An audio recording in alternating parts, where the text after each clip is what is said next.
Baik,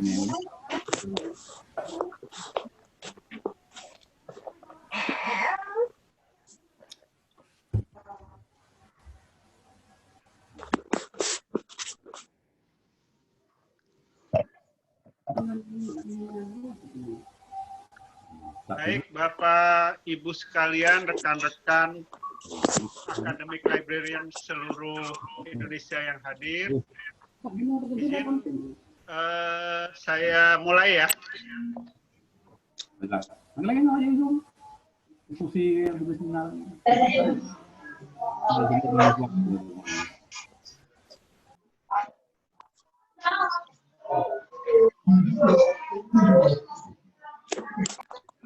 Suaranya ke unmute, Pak. Pak Puji, suaranya ke unmute ya. Oke, baik, saya ulangi. Bismillahirrahmanirrahim. Assalamualaikum warahmatullahi wabarakatuh. Waalaikumsalam warahmatullahi wabarakatuh. Syukur kehadirat Tuhan Yang Maha Kuasa. Alhamdulillah pada malam hari ini kita dapat bersama-sama hadir di acara kongko bareng Academic Librarian Bunda bisa dengerin aja yang diagendakan setiap malam. Kameranya ada gambarnya Bunda di sini. Setiap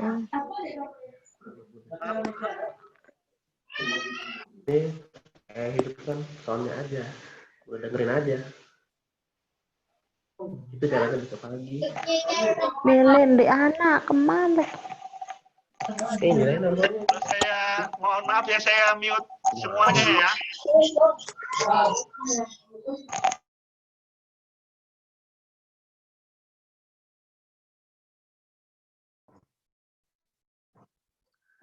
Baik, Bapak Ibu sekalian, saya lanjutkan.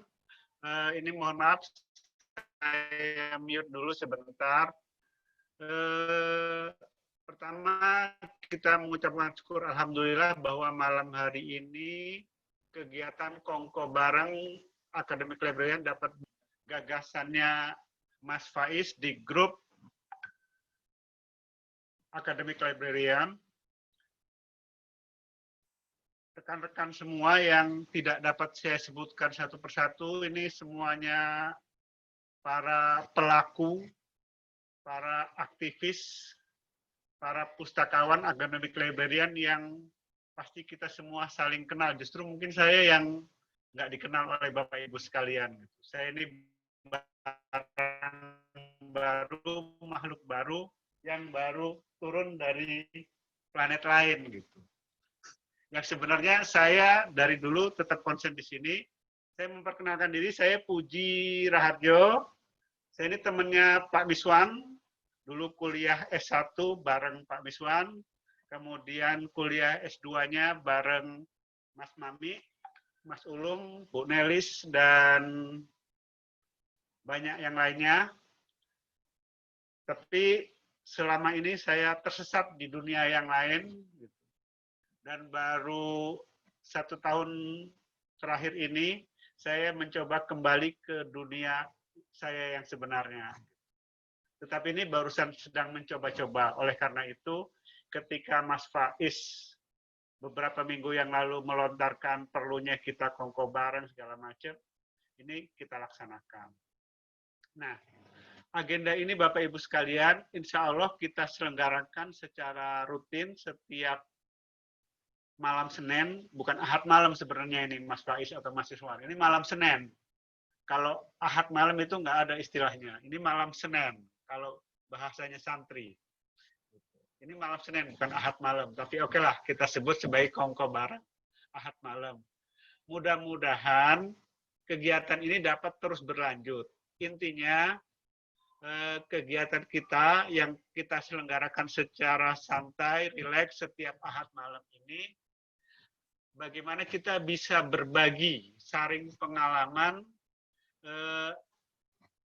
pasti setiap kita punya sesuatu yang bisa kita bagi. Nah, saya kira tradisi berbagi ini yang perlu kita kembangkan terus, sehingga di antara kita bisa tukar pengalaman, tukar informasi yang memperkaya kepustakawanan di Indonesia. Nah, ini malam kedua, malam sebelumnya Mas Faiz sudah berbicara tentang, nah ini kan udah mau lupa nih saya, baru 2 minggu yang lalu.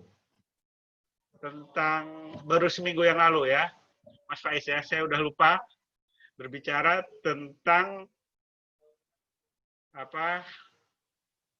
Coba Mas Faiz, apa itu? Seminggu yang lalu bicara tentang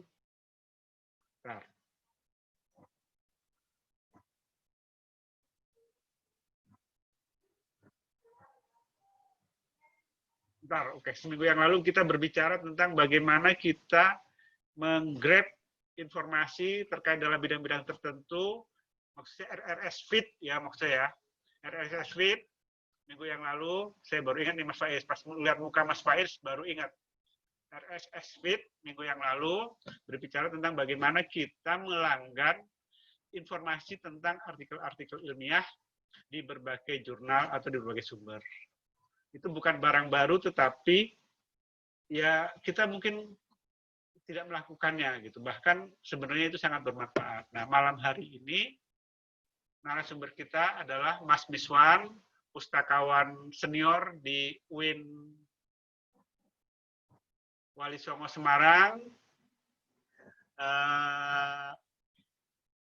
Beliau mantan kepala perpustakaan dan sekarang pustakawan senior di UIN Semarang.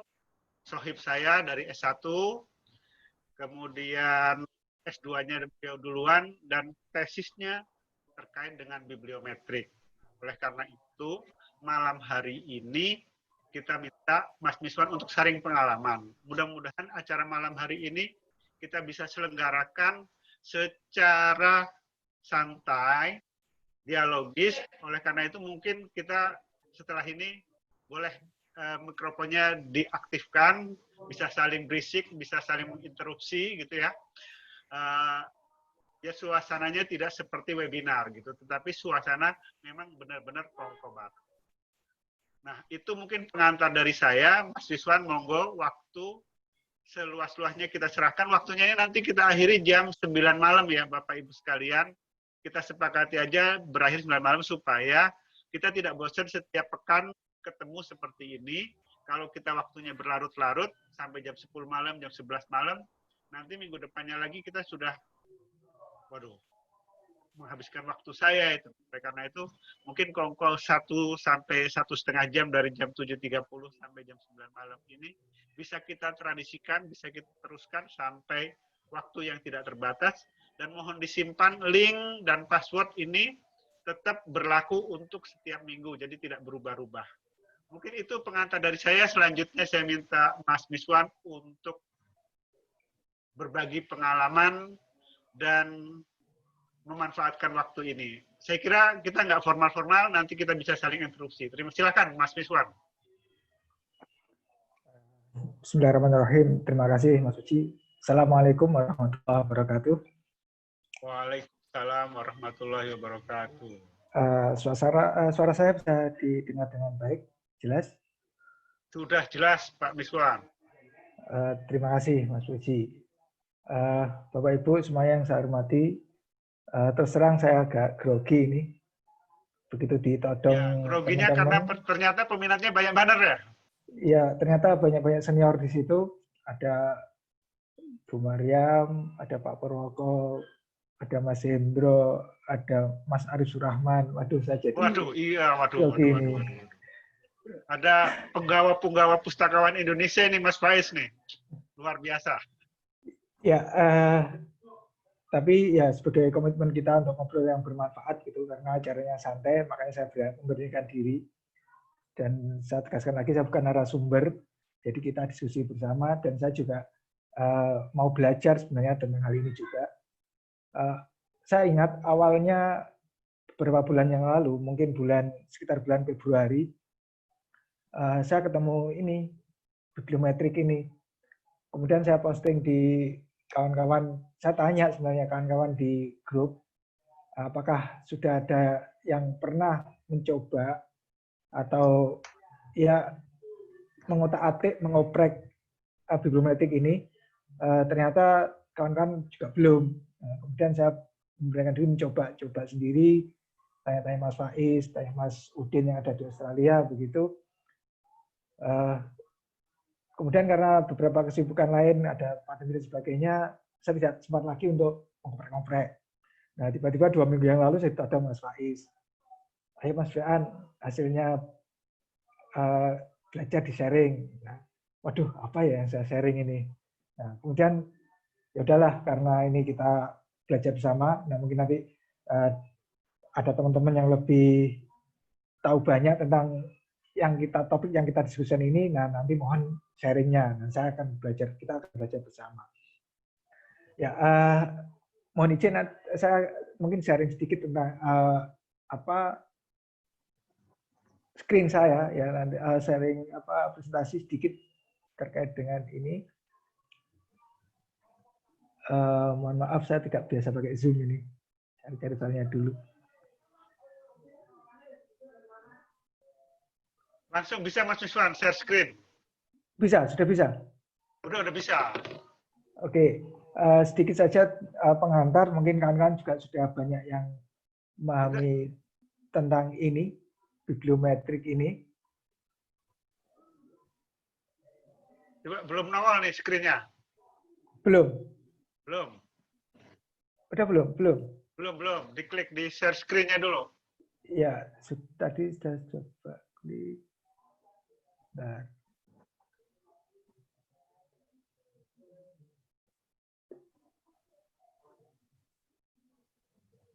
Nah, sudah. Udah. Oke. Jadi kenapa saya memilih topik bibliometrik? Karena memang dulu sebenarnya saat kuliah saya yang dapat sedikit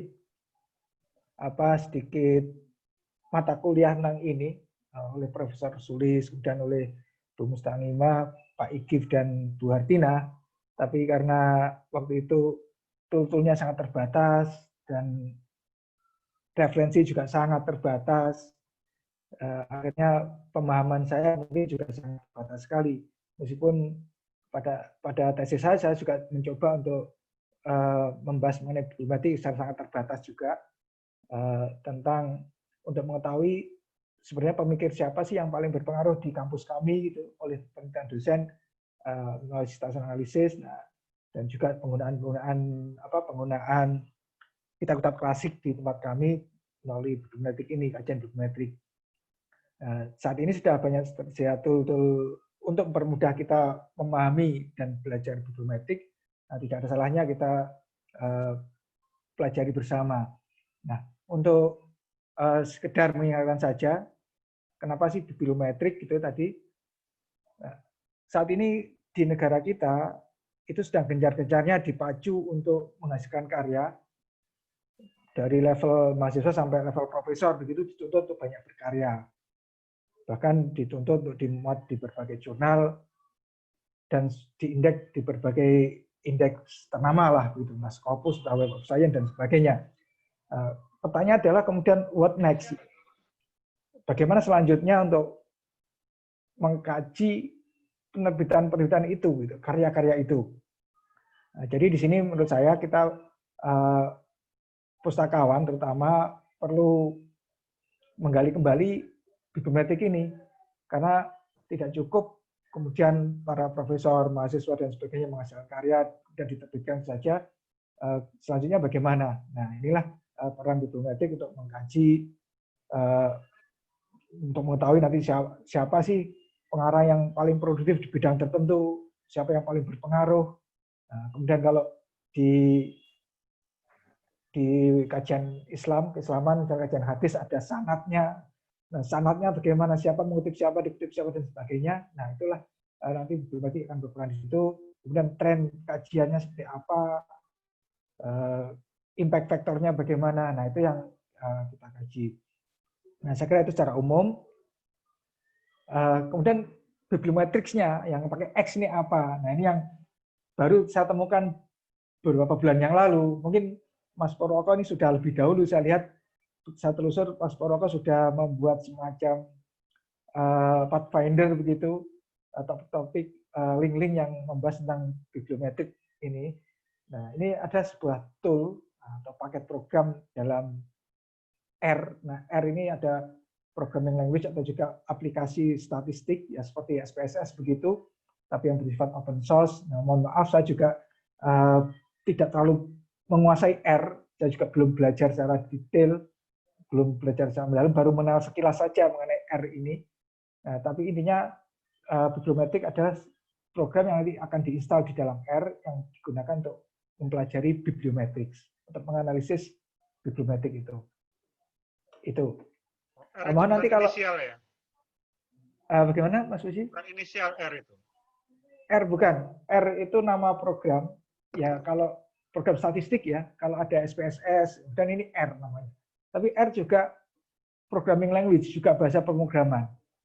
Jadi yang saya tahu sekilas R itu sangat fleksibel gitu ya, terutama orang-orang sains yang banyak menggunakan ini untuk menganalisis data-data statistik. Nah kalau SPSS kan mahal, gitu. Nah kalau R ini gratis sebenarnya. Nah, cuma di kita mungkin kurang berkembang karena memang yang ya katanya agak susah begitu karena harus command line ya, interface-nya berbasis perintah ketik bukan visual, tapi sekarang sudah ada R Studio dan sebagainya, sebenarnya sudah relatif mudah. Meskipun bagi saya juga masih sulit. Gitu. Nah, kemudian apa sih yang kita bisa kaji di bibliometrik? Nah, umumnya seperti ini. Ada hukum-hukum di bibliometrik, ada Localhouse, kemudian Bradford, Zipf. Nah, kalau hukum-hukum ini mungkin ya nanti kita sekilas, kita secara umum itu apa, nanti di bibliometrik itu tinggal klik-klik saja, nanti akan muncul. Jadi kalau LOTCA itu intinya adalah untuk, ini kalau saya salah mohon dikoreksi, kawan-kawan yang mungkin lebih tepat, terus terang waktu saya kuliah dulu, saya sangat sulit memahami ini, karena contoh-contoh diberikan oleh Pak Sulis, dan juga oleh Bu Hartina, itu susah saat itu saya pahami, dan juga tidak ada tool yang permudah untuk memahaminya. Nah, jadi intinya adalah LOTCA itu untuk menghitung produktivitas pengarang. Jadi kalau pengarang di bidang tertentu itu yang paling banyak menerbitkan karya apa itu hukumnya biasanya yang paling banyak, kemudian yang peringkat kedua dan sebagainya, berapa persen yang secara umum nanti dalam bidang tertentu yang hanya menulis satu buah karya dan sebagainya.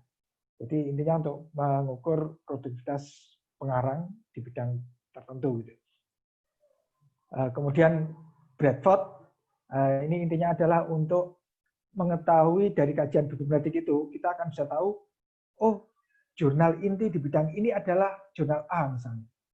Jadi karena saat itu jurnal mahal, ya saat tahun 80-90 lah, belum ada internet dan sebagainya itu, kalau kita mau melanggan jurnal, itu kan kita harus memilih jurnal yang betul-betul inti di bidang itu. Nah, makanya melalui kajian ini nanti diketahui, oh ini jurnal bidang, misalnya kita bergelut di bidang pustakaan. Jurnal inti bidang pustakaan adalah misalnya Library Quarterly misalnya. Nah itu diperoleh dari kajian analisis bibliometrik ini. Nah, jadi kita tidak salah melanggan jurnal karena saat itu jurnal juga mahal gitu kan. Meskipun saat sekarang juga mahal, tapi dengan adanya internet akan lebih mudah. Jurnal-jurnal sudah online semua begitu lebih mudah. Kemudian Zipf. Nah ini Zipf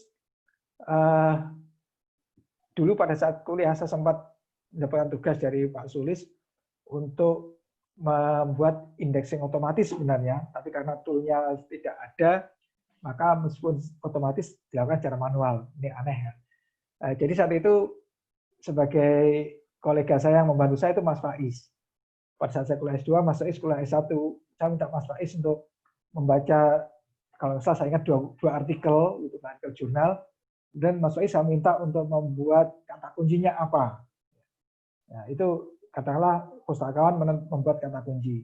Nah, kemudian jurnal itu, artikel itu saya analisis menggunakan Zipf dengan diketahui dengan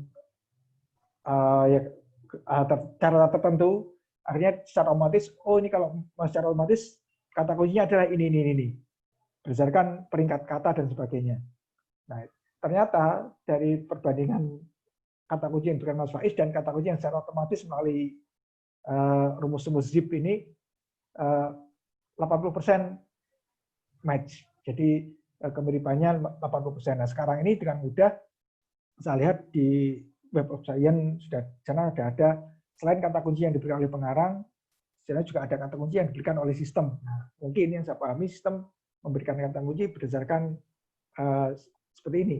Jadi frekuensi kata itu yang paling banyak muncul berapa, nanti yang jadi kata kunci yang kata urutan keberapa. Nah, itu sebenarnya sudah ada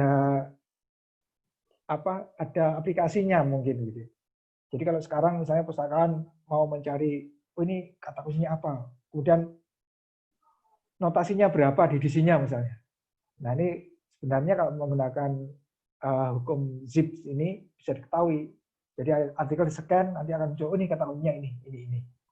Nah ini akan mempermudah kita. Nah nanti kalau di bibliometrik itu langsung muncul, kita klik zip-nya itu langsung muncul kata apa begitu. Nah, kemudian lainnya tentang Mas Wiswan, di bibliometrik itu bisa menggunakan hukum yang mana aja ini, milih ya? Pakai lengkap, pakai Bradford, pakai ini bisa semua ya? Tergantung kita mau tahu apa. Ya, jadi misalnya kita ingin tahu produktivitas pengarang di bidang ini, nanti kita klik tinggal load menu di load-nya. Kita klik nanti akan muncul. Kemudian kalau kita sebenarnya rumus-rumusnya ada rumusnya, tapi kalau kita belajar rumus manual, saya tidak terlalu pintar matematika, agak susah. Jadi kalau di bibliometrik itu kita nggak perlu ngerti matematika lah ya? Tidak perlu lah, tidak perlu. Jadi, seperti disampaikan di bibliometrik itu kan belajar bibliometrik bukan untuk ahli coding ya, bukan untuk ahli yang tidak perlu tahu coding apa, tinggal klik-klik saja, tapi yang jelas kita tahu konsepnya. Nah, jadi misalnya ini station coupling begitu, ada konsep station coupling itu apa? Jadi kita untuk mengetahui apa keterkaitan antar tulisan, antar karya itu bisa diketahui dari analisis citasinya. Jadi misalnya kalau di sini dikatakan kalau ada makalah A dan B, keduanya dikutip oleh C, meskipun A dan B tidak saling kutip, itu bisa dikatakan bahwa A dan B itu saling terkait secara subjek. Karena C mengutip dua A dan B. Nah, tentu kalau kita mengutip, misalnya kita mengutip sebuah artikel, itu tentu isinya mesti terkait dengan topik kita. Nah, kalau kita ngutip dari A atau dari B, berarti A dan B itu membahas topik yang sama atau mirip begitu. Jadi ini disebut concitation coupling, pasangan konsitasi. Nah, semakin banyak misalnya orang yang mengutip secara bersamaan artikel A dan B, semakin banyak orang yang mengutip secara bersama-sama, berarti keterkaitannya semakin erat. Dan itu ada rumus-rumusnya, nanti koefisiennya berapa. Dengan jumlah semakin banyak, semakin tinggi koefisiennya, nanti semakin tinggi keterkaitannya. Nah, kemudian bibliographic coupling ini hampir kebalikannya lah, itu pahaminya seperti itu. Jadi kalau di sini misalnya apabila ada dua artikel mengutip satu artikel yang sama, maka dua artikel itu saling berkaitan, meskipun dua artikel itu tidak saling mengutip. Jadi misalnya A dan B mengutip makalah C, maka dapat dikatakan bahwa A dan B itu saling berkaitan, meskipun A dan B tidak saling mengutip. Jadi misalnya saya menulis makalah, Mas Puji menulis makalah, kita berdua mengutip Mas Faiz. Meskipun saya dan Mas Puji tidak saling mengutip, itu kita punya keterkaitan. Jadi tulisan saya dan tulisan Mas Puji mesti akan saling terkait. Nah ini yang pernah saya sampaikan di topik diskusi Academic Librarian saat itu saya ke Mas Faiz. Seperti ini kayaknya kalau kita saat ini kalau kita gunakan untuk mengkaji skripsi, terutama di skripsi di lingkungan PTKI, mungkin di lingkungan perguruan tinggi lain agak berbeda. Hampir di lingkungan perguruan tinggi PTKI itu mahasiswa mengutip misalnya bagian metodologi penulisan itu hampir semua mengutip Sutresno Hadi, metodologi penelitian, kemudian surveinya Ari Kunto dan sebagainya.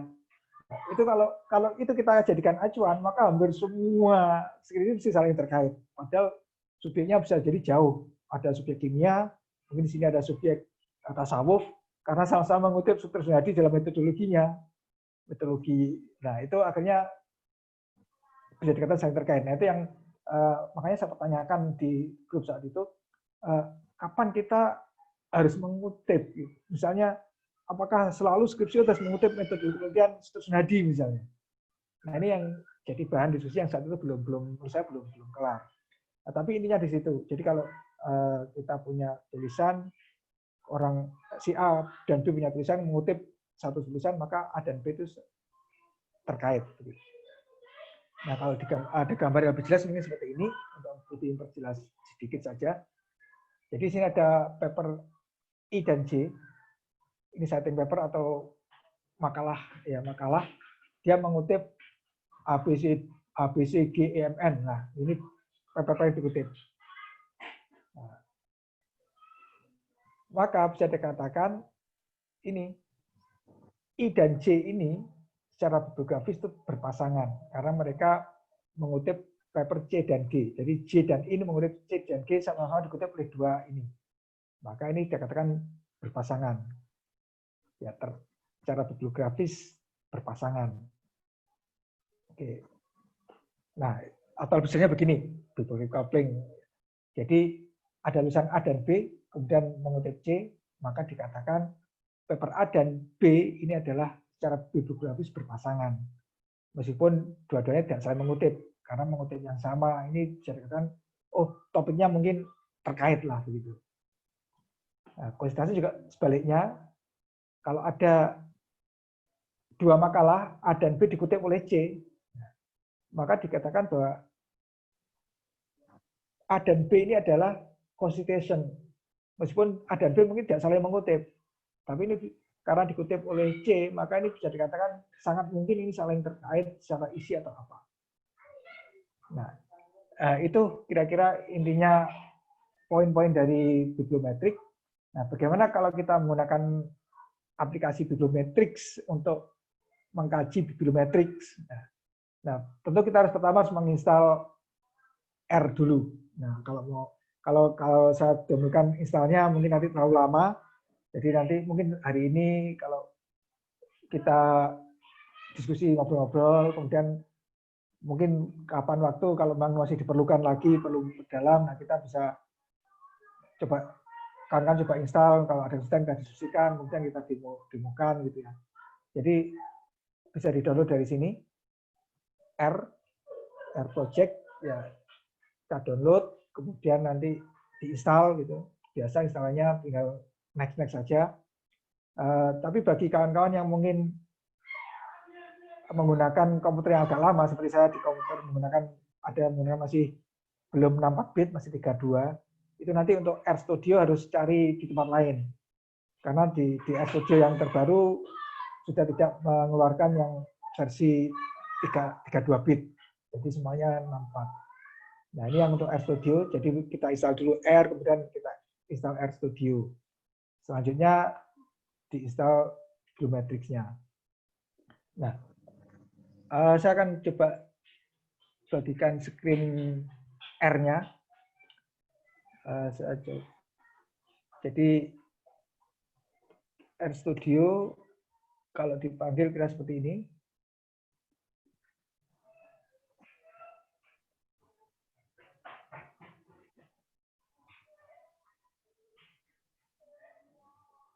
Mohon maaf nih komputernya agak lemot.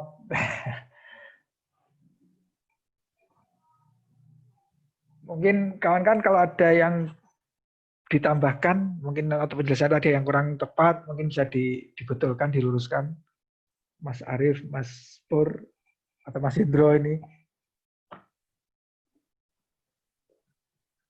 Monggo, Mas Pur, Mas Hendro, dan yang lain-lain. Kalau mau menambahkan atau mendalami atau mendiskusikan apa yang disampaikan oleh Mas Miswan.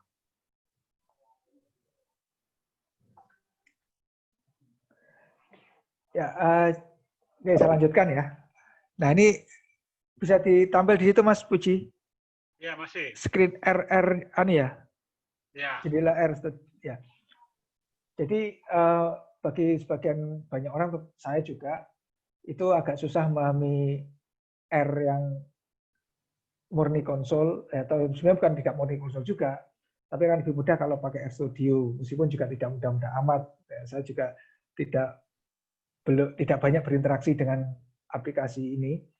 Jadi di sini ada jendela konsol tempat kita mengetikkan program. Kemudian di sini ada jendela environment-nya. Kemudian di bagian kanan bawah ini ada paket-paket, atau kalau kita mau install paket atau nanti menampilkan viewer-nya di sini. Nah, jadi kalau kita misalnya tadi kita sudah menginstal R dan RStudio, kalau mau install Bibliometrics itu tinggal seperti ini aja. Diketikkan install package Bibliometrics kalau belum install ya. Seperti ini. Diketikkan di sini. Jadi install package Bibliometrics, enter. Kalau belum install nanti akan muncul. Atau kalau pakai klik, tinggal diklik di jendela bawah ini ada package, kemudian kita install, klik install. Nah, di sini kita pilih, kita mau install program apa.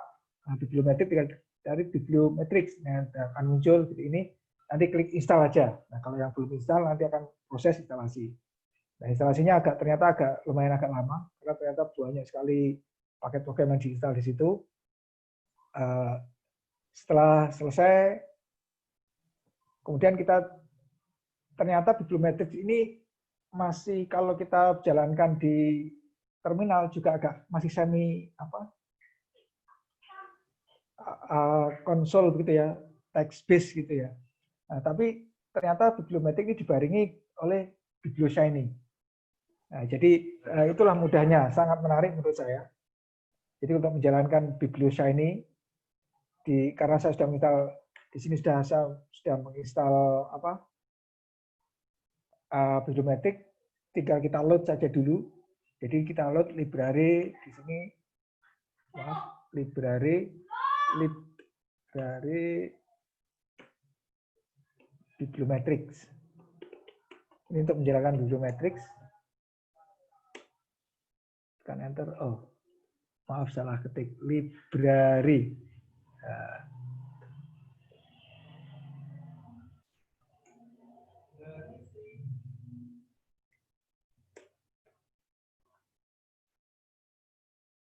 Jadi untuk memuat Bibliometrics agar nanti kita bisa jalankan, itu kita load dulu Bibliometrics-nya. Mohon sabar, komputernya agak lama dikit nih.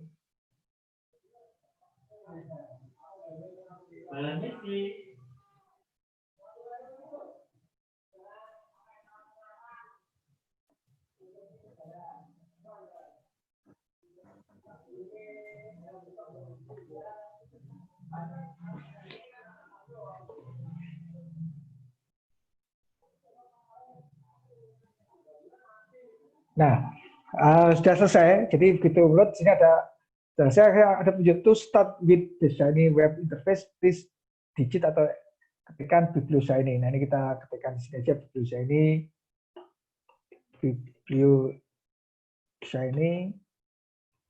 Oke, seperti ini. Kemudian enter. Nah, di sini akan muncul BiblioShiny akan membuka web interface dengan port sekian, 4828. Otomatis nanti default browser kita akan membuka jendela itu.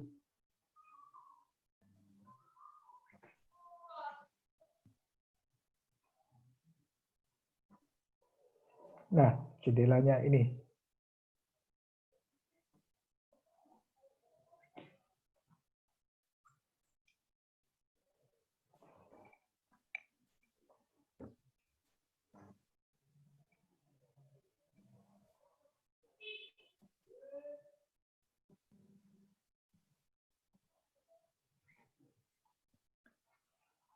Ya, sekali lagi mohon maaf, komputernya kurang canggih. Ya.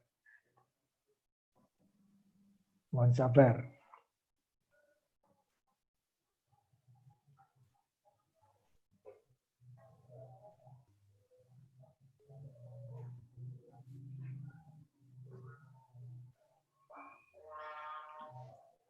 Ya, namun ada keterbatasan kita untuk menganalisis mempelajari ini karena kita terutama terkait dengan data, sumber datanya. Sebenarnya ini sangat powerful dan sangat mudah untuk mempelajari bibliometrik, untuk menganalisis tadi pengarang siapa yang paling produktif, artikel siapa yang paling punya interpretator yang paling tinggi, kemudian hubungan antar pengarang dan sebagainya.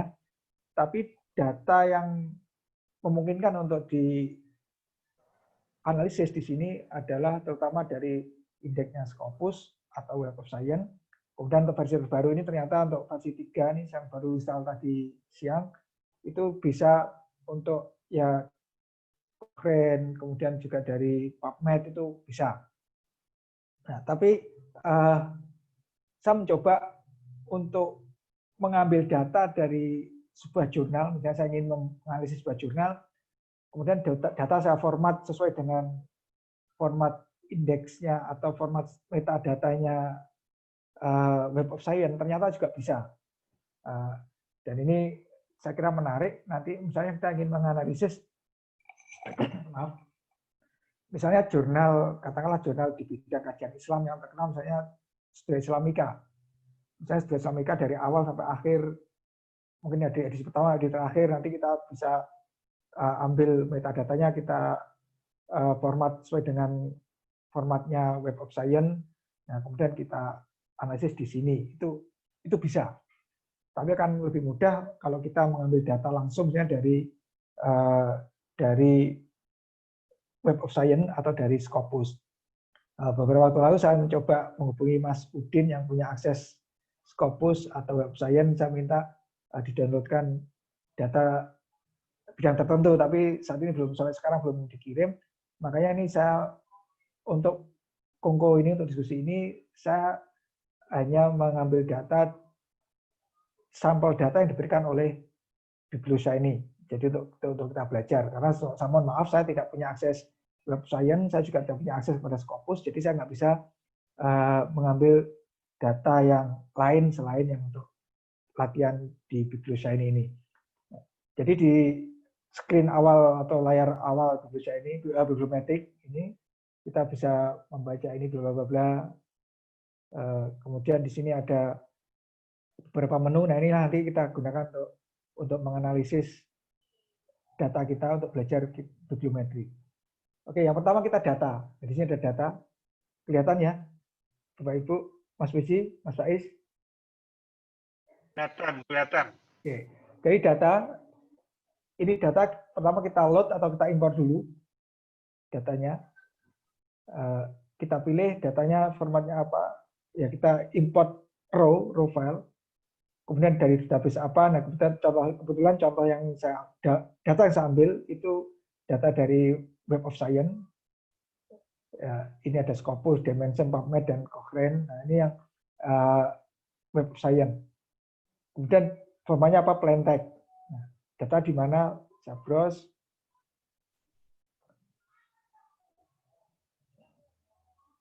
Nah, data ini filenya joy ini JOI.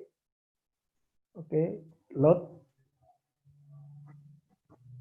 Kalau sudah komplit, nah ini kita start. Oke. Nah, di sini nanti kita akan bermain-main dengan Bibliosa ini, web interface dari Bibliometrics untuk mempermudah kita belajar Bibliometrics. Nah, data kita akan hasilnya seperti ini. Jadi ada DOI, kemudian ini ruas-ruasnya. Nah, ruas-ruasnya seperti ini. Apa saja sih ruasnya? Nah, kalau mau melihat ruas yang ada di Web of Science itu seperti apa, saya download.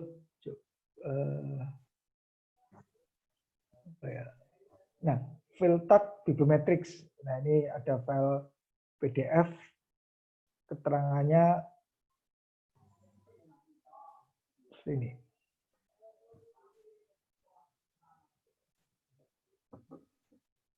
Jadi kalau file GUI tadi kalau kita buka misalnya pakai teks program, seperti misalnya pakai Notepad++, ya coba saya buka.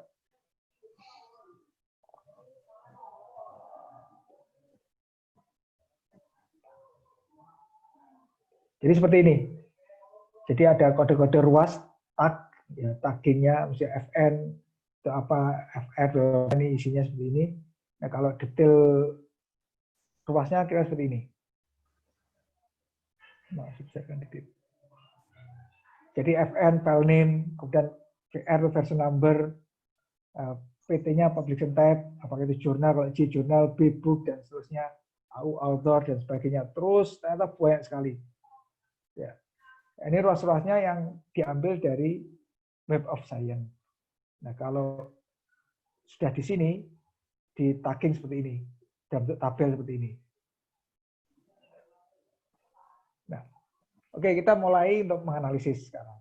Jadi data, kemudian kalau filternya, saya kira filter dokumen type, artikel kita tidak bisa memfilter, misalnya kita mau menganalisis tahun berapa. Kebetulan ini data diambil mulai tahun 2007 sampai 2017. Nah, kita mau dalam subjek tertentu. Jadi misalnya kita kalau mau ngambil, misalnya kita ingin mengetahui kajian misalnya Islamic Studies misalnya yang ada di, atau lebih sempit lagi misalnya tentang pondok pesantren. Oke, kita ngambil data tentang pondok pesantren atau Islamic apalah atau Islamic Education dari Web Science misalnya. Semua artikel tentang itu kita download, dan nanti kita analisis seperti ini. Nah, jadi ini bisa di totalisasinya berapa, ada sekian, pokoknya semuanya lah gitu ya. Kita lihat dataset. Datasetnya main information-nya. Informasi utama tentang data tadi yang kita ambil menurut analisis ini seperti apa.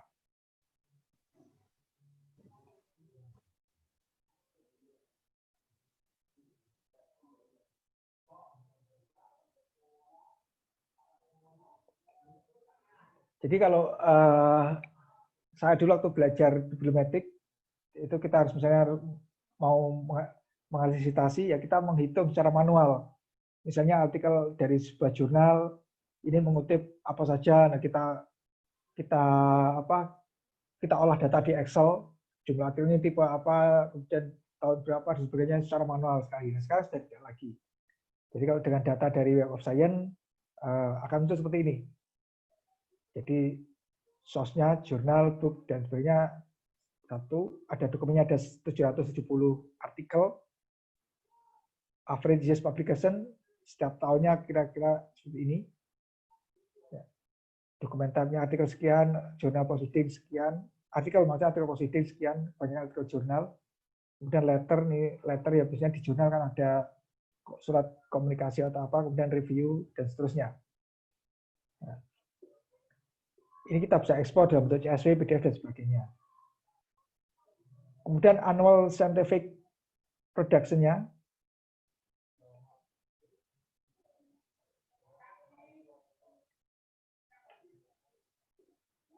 Nah, jadi ini rata-rata apa tadi kalau logika tadi produktivitas per tahun artikel di bidang ini, bidang tadi yang saya di download tadi, untuk contoh saya nggak tahu bidang apa, kalau nggak salah bidang bibliometrik kalau nggak salah.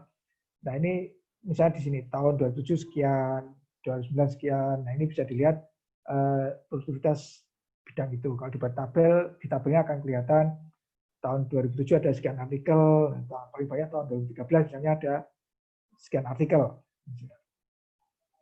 atau 2017 maaf. Nah, kemudian di average station per year, jadi langsung juga muncul kita bisa citasi per tahunnya ada berapa, nah, rata-rata di tabel seperti ini langsung muncul.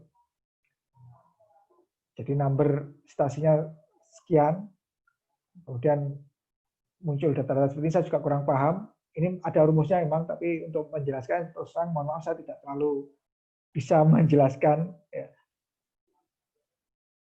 Jadi ada langsung bisa kelihatan.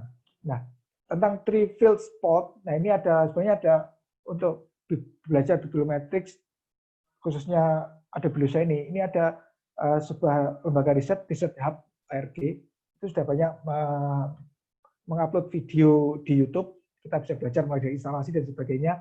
Dan khusus untuk tripod ini ada khusus videonya juga. Jadi di sini ada untuk lebih dalam nanti bisa dilihat videonya dari Research Hub. Jadi ada 3 keterkaitan kata pengarang, kata kunci, dan sebagainya, nanti bisa diatur-atur di situ. Saya kira ini saya lewat, nah ini kita bisa mengatur left yang paling kiri ini sumber referensinya, kita bisa ganti dengan apa, bisa pengarang di kiri, kemudian kata kunci, dan tentunya kata kunci ini oleh pengarang siapa, kemudian ini bisa dipelajari. Jadi keterkaitannya yang paling banyak ditulis tentang bidang apa. Oke, ini dataset, kemudian resources. Nah, most relevant sources. Jadi kalau kita mau untuk bidang ini, sumber yang paling relevan untuk ini apa? Ternyata jurnal Infometrik. Ya. Ini ada, mohon maaf tertutup mungkin tertutup jendela. Jadi ada, ini karena dari satu jurnal, ternyata ini contoh dari jurnal Infometrik, ya tahun sekian, ada. Ini kalau di bidang lain misalnya, kita bisa menganalisis satu subjek, ini bukan satu jurnal, ini karena satu jurnal. Misalnya kita menganalisis satu subjek, bidang kajian Islam misalnya, nanti akan muncul di sini jurnal yang paling relevan untuk kajian Islam itu apa. Nah, di sini akan muncul. Kemudian most local cited sources, sumber yang paling banyak dikutip apa. Nah, nanti akan muncul di sini jurnal yang paling dikutip ternyata Scientometric, kemudian Infometrik sendiri dan seterusnya.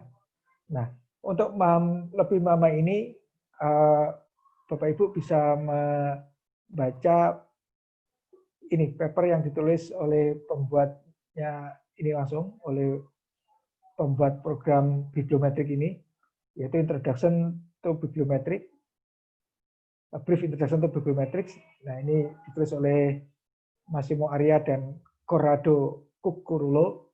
Nah, ini tadi istilah-istilah yang ada di menu bibliosa ini itu apa. Nah, ini di sini dijelaskan. Ya. Jadi mulai instalasinya ada, kemudian nanti tadi analis ini apa, ya, jadi artikel yang ditulis apa saja. Kemudian maksudnya local cited dokumen itu apa. Nah, ini ada di penjelasan sekelas ada di sini. Dan juga ada di video-video yang Research Hub itu juga ada. Ya. Oke, saya lanjutkan. Jadi kita bisa dengan mudah langsung tidak perlu menghitung-hitung lagi. Tinggal klik-klik, nanti akan ketemu, oh sumber yang paling banyak dikutip adalah jurnal Scientometric untuk bidang ini. Nah, jadi kalau kita nanti punya data misalnya tentang kajian Islam misalnya, oh sumber yang paling, jurnal yang paling dikutip untuk kajian Islam adalah ini. Jadi kemudian sih juga ada tadi Brevet Law untuk melihat jurnal yang paling relevan, bisa dibagi per cluster gitu ya. Ada core jurnal, kemudian karena ini hanya satu jurnal di informatik, otomatis Infometrik gitu ya. Tergantung data yang kita punya. Oke lah, ini saya kira bawahnya nanti mungkin waktu lain yang.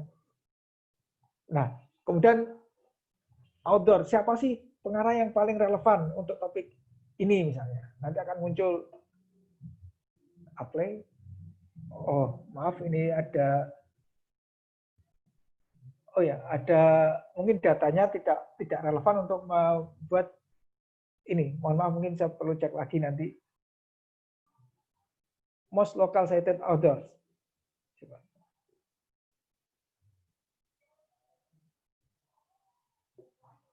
Nah, nanti akan muncul seperti ini. Pengarang artikel yang banyak dikutip siapa? Nah, ini akan muncul seperti ini. Jadi nanti untuk kalau misalnya kita kemarin dari tes saya akhirnya saya bisa menemukan bahwa penelitian tentang kajian Islam di kami waktu di Universitas tahun 2000-an itu ternyata banyak dipengaruhi oleh Al-Ghazali. Ya, jadi karena ditemukan dari kitab klasik yang paling banyak dikutip ternyata ada Al-Ghazali. Maka dapat disebutkan bahwa pemikiran Al-Ghazali yang paling banyak berpengaruh pada dosen-dosen yang ada di UIN Wali Songo saat itu. Nah, ini bisa diketahui dari sini juga.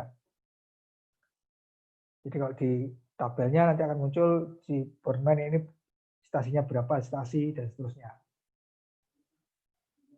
Nah, ini kalau kita belajar tanpa menggunakan tool, ya kita menghitung manual itu sangat sulit sekali. Kemudian tadi load kalau misalnya, load kalau-nya seperti apa, akan muncul frekuensi produktivitas pengarang.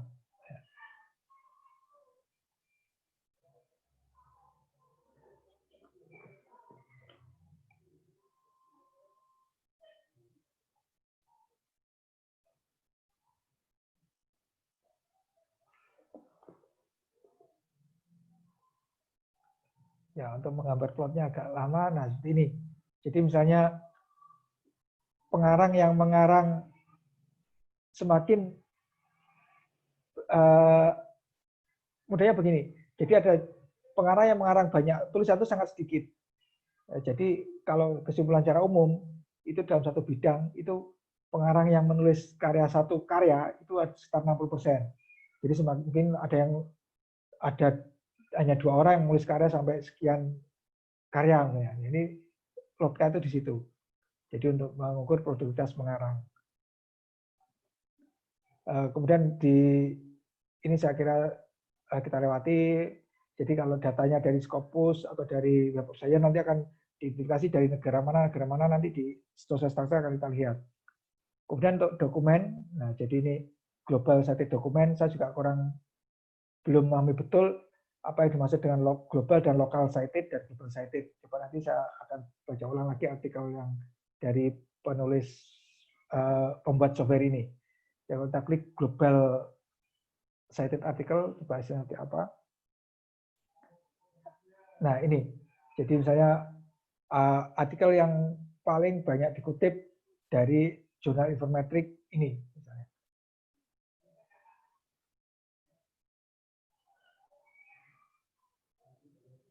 Kemudian cited references yang banyak dikutip, misalnya kita coba lihat.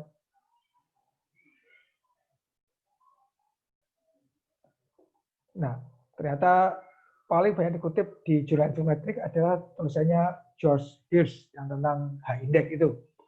Nah, jadi untuk menghitung H-index ini yang dimunculkan oleh teorinya yang disampaikan oleh George Hirsch ini. Ternyata paling banyak dikutip di jurnal Informatik ini diketahui dari analis ini.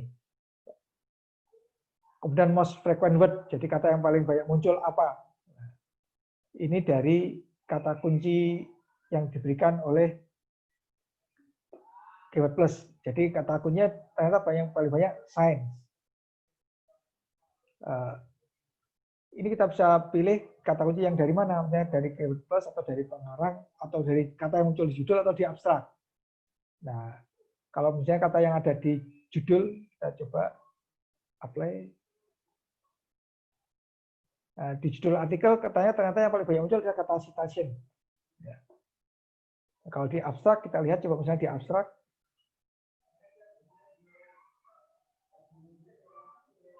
Nah, kata citation juga. Oke, kita kembali ke yang ini yang sudah banyak dari munculnya ada berapa. Nah, kita lihat di tabel, kata science itu kata kunci ini muncul sekian ratus. Ini sekian. Kata ini pentingnya adalah jadi kita bisa mengetahui bahwa topik-topik yang dibahas di jurnal ini apa. Nah, kemudian kalau kita di hasil riset, kita misalnya mengkaji hasil riset di PTKI misalnya Perguruan Tinggi Islam misalnya, ternyata tren topik yang dibahas di tahun sekian adalah ini misalnya. Nah, ini adalah untuk dari kajian word ini. Kalau di klik word-wordnya ya muncul gambar seperti yang sering muncul di, nah seperti ini.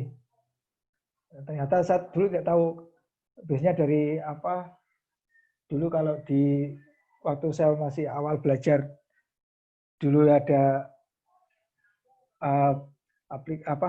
digital library dari GDL dulu, GDL, Ganesha Digital itu juga bisa munculkan tagging dari pengguna, kata-kata yang muncul bisa di-tagging seperti ini. Nah, ternyata di sini bisa dimunculkan begini. Jadi semakin besar hurufnya berarti semakin banyak kata itu digunakan. Jadi ini muncul, kita bisa number of word-nya kita pilih sampai seberapa, atau kita ini bisa diatur-atur di sini. Berdasarkan frekuensinya atau bagaimana. Nah ini untuk memunculkan, menganalisis kata ini. Kemudian tren topiknya, tren topik yang dibahas di jurnal ini seperti apa.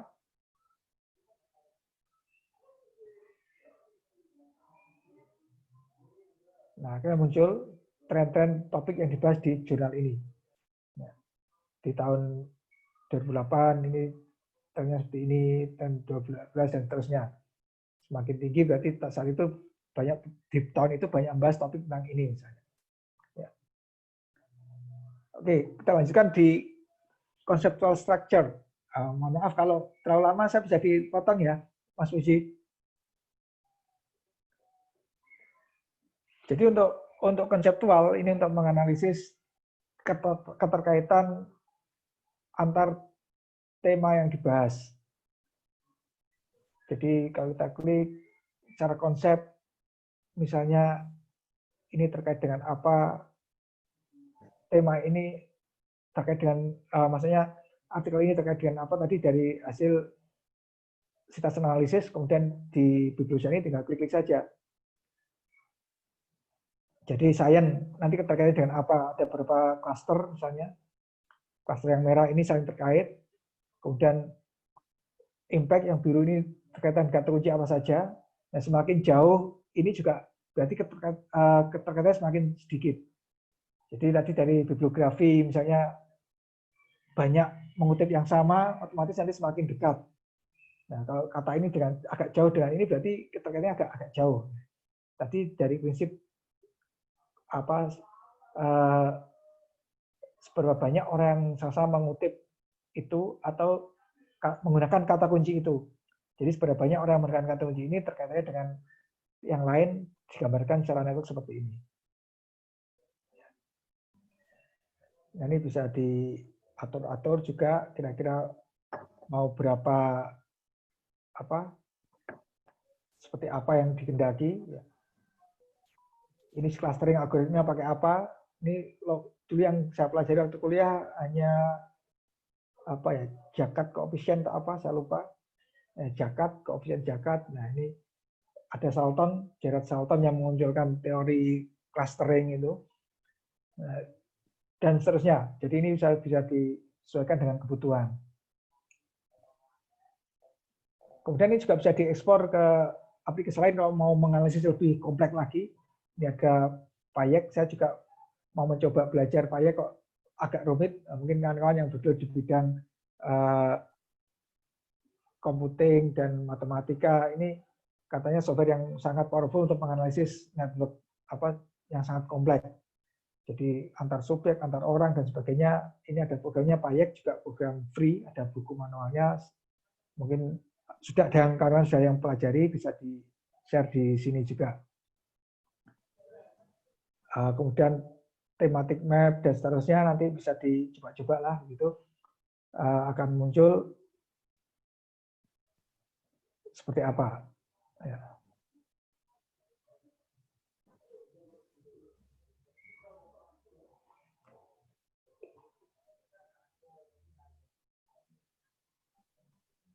Nah, jadi thematic mapnya misalnya di tengah ada indeks, nanti terkait dengan sains di sini, ya. Tentu besar kecilnya dan jarak jauh dekatnya ini dipengaruhi dari nilai tadi seberapa banyak orang yang menggunakan kata kunci ini, kemudian artikel-artikel yang menggunakan keterkaitan artikel ini dengan yang menggunakan kata kunci ini dan ini seperti apa. Nah, itu akan berpengaruh pada letak seperti ini. Ya. Jadi kalau dilihat tabelnya, lihat nilainya, misalnya begini. Sains dengan sitas analisis itu koefisiennya berapa misalnya. Itu akan muncul nilai-nilai yang akan menentukan besar kecilnya titik dan juga jauh dekatnya antar subjek. Nah, ini review secara umum saja. Kemudian co-citation network-nya seperti apa? Nah, ini bisa juga dilihat. Tadi co-citasi, misalnya artikel A dan B dikutip oleh C, berarti A dan B saling terkait. Nah, ini munculnya di sini. Grafnya.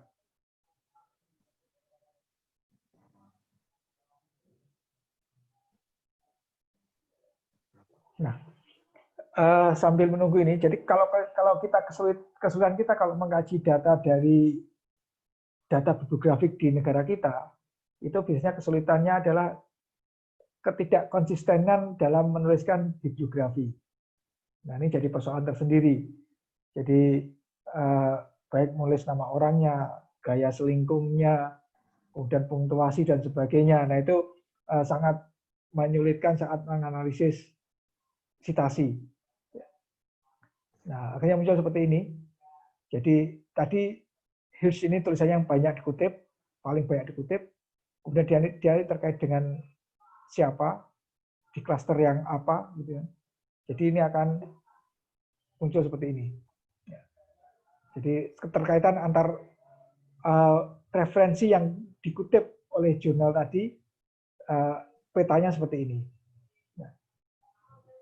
Kalau digambarkan, ada juga yang historiograf. Nah, ini kalau dalam bahasa kajian Islam ini sanad. Nanti akan muncul misalnya ada sejak tahun berapa ini dikutip oleh siapa, dikutip siapa, ini akan muncul sanadnya. Muncul rentetan. Nah, misalnya seperti ini, tahun 2007 ini dikutip oleh siapa, kemudian jadi bisa diketahui rentetan sampai tahun sekian misalnya. Jadi misalnya si Vera ini tahun sekian dikutip oleh ini dikutip tahun sekian lagi. Jadi ini kalau di teori yang awal dimunculkan oleh Eugene Garfield, jadi bisa diketahui misalnya si A dikutip tahun sekian oleh si B. Kemudian si B tahun berikutnya dikutip oleh si C. Si C ngutip ini dan beruntutan itu ya akan bisa muncul melalui analisis historiograf ini. Kemudian di social structure-nya, menariknya kita bisa melihat misalnya collaboration word map-nya.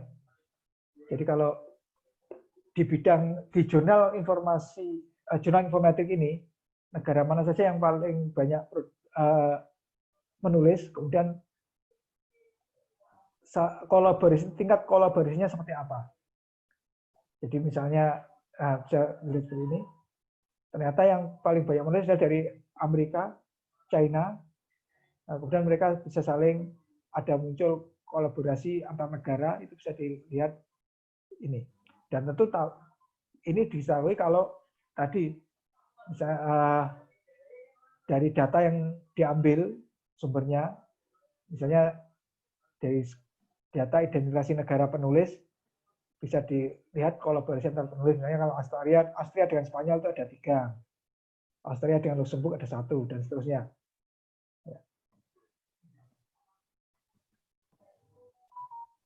Kemudian collaboration network-nya ya bersama saja, bisa dilihat di pengarang siapa dengan siapa yang saling berkolaborasi.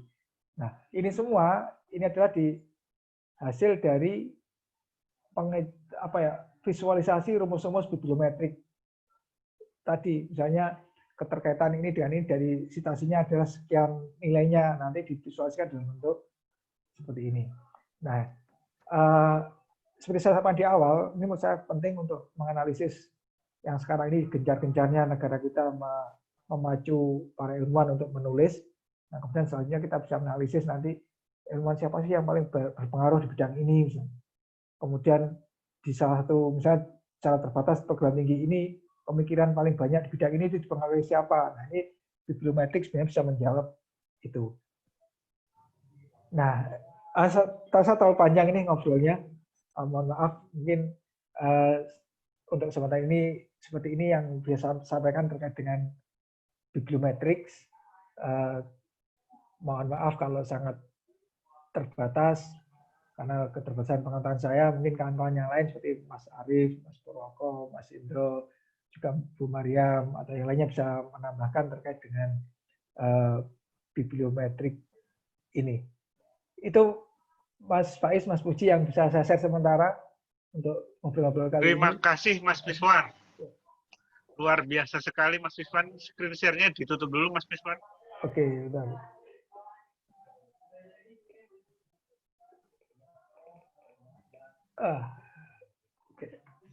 Ya, terima kasih Bapak Ibu sekalian tadi paparan yang cukup lengkap dari Mas Miswan, mulai dari deskripsi, kemudian bagaimana cara kerjanya, kemudian instalasi dan implementasi. Saya jadi nggak bisa ngomong ini, karena waduh, sesuatu banget ini apa yang disampaikan oleh Mas Miswan. Kayaknya perlu ada satu sesi lagi nih minggu depan untuk pendalaman tentang hal ini. Karena saya melihat untuk kajian literatur ini bagus banget gitu. Ya Mas Miswan ya. Ya, jadi untuk kajian literatur itu cukup bagus, cukup membantu dan mempermudah penulis atau peneliti untuk mengkaji bidang suatu subjek tertentu. Mungkin banyak pertanyaan dari kita semua terkait dengan apa yang disampaikan oleh Mas Miswan. Monggo, waktu kita masih ada sekitar 15 sampai 16 menit lagi. Silahkan rekan-rekan, Bapak Ibu sekalian yang mau sharing atau mau menanyakan, karena sebenarnya saya banyak yang ingin saya tanyakan dengan Mas Miswan.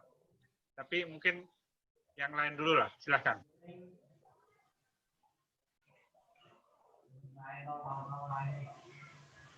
Wow.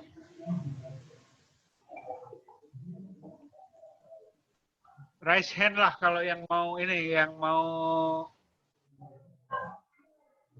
nanya. Kalau nggak langsung.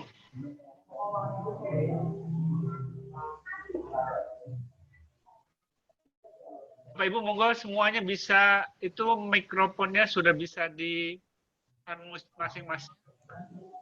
Kalau mau tanya. Ya Mas Puji, ini ada pertanyaan ini di chat. Oh, di chat, oke. Saya lihat dari Bu Retno Sayakti. No, ya Kak Ratno. Saya mohon maaf, saya belum pernah pelajari Fast Viewer. Saya baru dengar saja.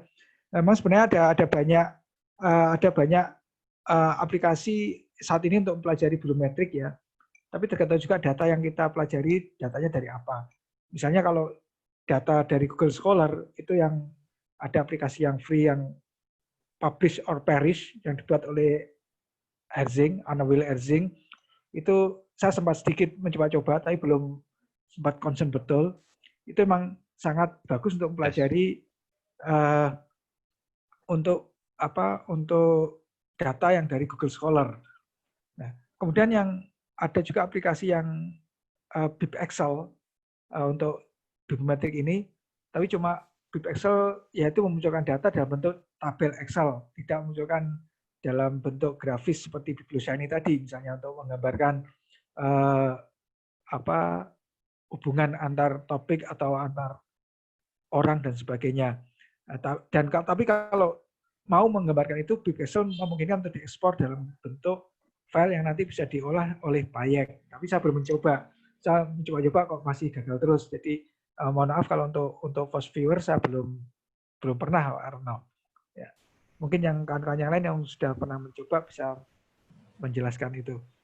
Terima kasih. Oke, coba ini Pak Purwoko ini udah bisa unmute, silahkan. Tadi kayaknya pengen. Silahkan. Ya, terima kasih Pak. Selamat malam semuanya. Malam Mas Pur. Ya, saya baru juga di bidang bibliometri karena waktu kuliah juga nggak dapat gitu. Dan kuliahnya dulu saya kuliah jalur cepat. Jalur cepat karena cuma 1 minggu di S1, yang D3 dulu ya cuma suruh nyusun buku ya, jadi nggak begitu tahu tentang bibliometrik. Cuman saya belajar bibliometrik di R ini belum lama juga, dan saya justru belajar dari teman mahasiswa di S3 di tempat saya bekerja. Nah, kalau boleh saya justru begini, Mas Miswan dan Pak Moderator. Saya ini ngajak mahasiswa di tempat saya bekerja di sini, di room ini, gitu, kalau boleh. Jadi beliau ini konsen di data science dan pernah belajar bareng tentang bibliometrik. Di R juga Fosviewer. Jadi kalau boleh saya undang beliau untuk memberi satu testimoni terhadap aplikasi bibliometrik ini dari sisi atau sudut pandang mahasiswa atau teman-teman yang jadi klien kita di perpustakaan. Kalau boleh Boleh saya banget itu. Oh gitu. Boleh. Ya, Mas Adi monitor. Ya, monitor Pak. Ya, saya kenalkan ini Mas Adi Wijaya. Mas Adi Wijaya itu mahasiswa S3 di Fakultas Teknik UGM. Kami sering ngadain acara bareng, kami saling belajar dan seterusnya. Dan saya tahu bibliometrik di R ini di bulan Oktober tahun lalu itu justru dari Mas Adi itu. Kalau boleh, silakan Mas Adi mungkin bisa terangkan ke kami di Pustakawan Perguruan Tinggi tentang apa itu R, kemudian bibliometrik dan testimoni Mas Adi selaku mahasiswa terhadap aplikasi bibliometrik ini. Mohon izin Pak Moderator dan Mas Miswan. Monggo, silakan. Monggo. Terima kasih Pak Pur. Assalamualaikum warahmatullahi wabarakatuh. Waalaikumsalam warahmatullahi wabarakatuh. Bapak-bapak, ibu-ibu sekalian, mohon maaf ini, mohon izin saya penyusup berarti ini ya. Bukan, justru bagus banget ini. Ya, mohon maaf menyusupi geng-geng para punggawa pustakawan di Indonesia ya. Saya merasa beruntung, bersyukur bisa berkenalan dengan Bapak Ibu sekalian, dan ini mudah-mudahan ada banyak hikmah ya yang mungkin kita bisa kerjakan secara bersama. Sebenarnya kalau kita lihat bibliometrics itu miliknya Bapak Ibu sekalian, ilmu ini, domain ini ya, milik Bapak Ibu sekalian, bibliometrics ini. Jadi sayang banget kalau kemudian ilmu ini malah diutilisasi oleh orang-orang dari ilmu selain library science gitu ya. Malah hari ini kan memang kalau kita lihat pekerjaan di bidang library itu bisa dibilang sudah terekskalasi ya, sudah tidak hanya ngurusin perpustakaan saja sebenarnya, tapi sudah jauh lebih daripada itu untuk misalnya diseminasi informasi dan lain sebagainya. Sehingga kemudian memang kalau kita lihat data science itu memang mungkin bisa jadi akan menjadi saudara dekatnya teman-teman pustakawan nantinya ya. Nah, terkait dengan bibliometrics itu memang menarik sekali ya. Saya pertama kali dapat bibliometrics itu mungkin semester 1 kali ya waktu S3 itu ya. Waktu itu ketemu Pak Purwoko ya. Waktu itu ketemu Pak Purwoko sebagai librarians di Fakultas Teknik. Dan waktu itu beliau memperkenalkan kepada kami Fosviewer. Wow, Fosviewer ya. Fosviewer dan menarik sekali ini Fosviewer karena waktu itu kan memang yang namanya mahasiswa ya, khususnya S3 itu wajib melakukan literatur review yang mendalam begitu ya, sehingga mampu dari situ menguatkan research problem, menguatkan propose method, menguatkan analytics-nya ya, dan lain sebagainya. Sehingga kemudian bibliometrics ini sebenarnya kalau kemudian diutilisasi di dalam chapter 2-nya atau bab 2-nya mahasiswa S2 atau S3 itu sangat menarik sekali. Oleh karena itu kemudian saya banyak belajar dari Pak Purwoko untuk bibliometric analisis ini dengan menggunakan Fosviewer waktu itu. Jadi memang waktu itu belum berkenalan dengan bibliometrics. Nah, seiring dengan waktu, kami juga belajar tentang R. Mohon maaf, kami nyebutnya R ya, atau R programming atau R script. Nah, itu memang R itu awalnya memang didesain untuk olah statistik Bapak Ibu sekalian. Awalnya ya, untuk statistik. Kalau hari ini teman-teman mahasiswa ya di berbagai bidang ilmu pengetahuan, kalau ditanya olah statistik apa, pasti umumnya pakainya SPSS gitu ya. Sekarang SPSS sudah dibeli IBM. Nah, padahal kalau kita lihat ada banyak isu sebenarnya di SPSS itu sendiri ya. Nah, setelah kami berkenalan dengan R, itu ternyata R jauh lebih powerful dari SPSS, jauh lebih powerful. Dan yang daripada itu semua adalah gratis. Nah, kalau SPSS kan berbayar. Saya bisa katakan kalau teman-teman yang ada SPSS di laptopnya atau di komputernya itu mungkin sebagian besar bajakan ya. Dan kami di mahasiswa S3 itu sekuat-kuat tenaga menghindari isu-isu bajakan. Nah, oleh karena itu bagaimana caranya mencari pengganti SPSS gitu ya. meskipun kami di mahasiswa teknik elektro, khususnya di teknologi informasi atau computer science, itu kita dalam analisisnya pasti menggunakan analisa statistik. Nah, dengan kenalnya kita dengan R, itu menjawab sekali. Dan setelah kita dalami, R itu ternyata jauh lebih powerful daripada SPSS. Bahkan kalau SPSS itu, dia hanya klasik ya, statistik klasik. Dia tidak bisa mengoperasikan misalnya untuk SEM misalnya, Structural Equation Modeling misalnya. Sehingga kita bisa pakai software lain. Nah, R bisa menjawab kebutuhan itu. Bahkan jauh lebih daripada itu, R bisa jawab untuk data mining, Bapak Ibu sekalian. Data science ya, bisa, sangat bisa, kaya sekali. Bisa dibilang sebagian besar library-nya itu bukan cuma untuk statistik lagi pada akhirnya, tetapi untuk data science, wabil khusus machine learning. Jadi kalau teman-teman ingin atau tertarik untuk text mining misalnya, untuk olah data mining, itu R itu bisa memenuhi kebutuhan ya, di samping gratis tadi. Dan tidak terlalu sulit juga karena agak berbeda dengan Java misalnya yang pure programming language. R itu bisa dibilang lebih manusiawi daripada Java misalnya karena dia script. Jadi dia hanya script sebaris 2 baris kode begitu. Kodenya minimalis sekali, nggak jelimet, sehingga jauh lebih mudah dipelajarin oleh siapapun sebenarnya dibandingkan kayak Java misalnya atau C atau Python misalnya. R itu jauh lebih mudah. Nah, oleh karena itu makanya kemudian saya di kampus itu kalau ngajarin statistik pelan-pelan akan kami ubah ya, tadinya SPSS menjadi R karena memang tadi fiturnya. Nah, kembali lagi ke bibliometrics, ternyata kalau kita lihat Bapak Ibu sekalian, bibliometrics hari ini itu udah menjadi pintu masuk bagi para scholar, bagi para peneliti untuk mempublikasikan karya ilmiahnya gitu ya. Bahkan kalau kita lihat hari ini banyak sekali jurnal-jurnal yang Q1 di Scopus itu tool utamanya adalah bibliometrics ya, terutama memang FOSS-Viewer karena tadi ada yang bertanya ya.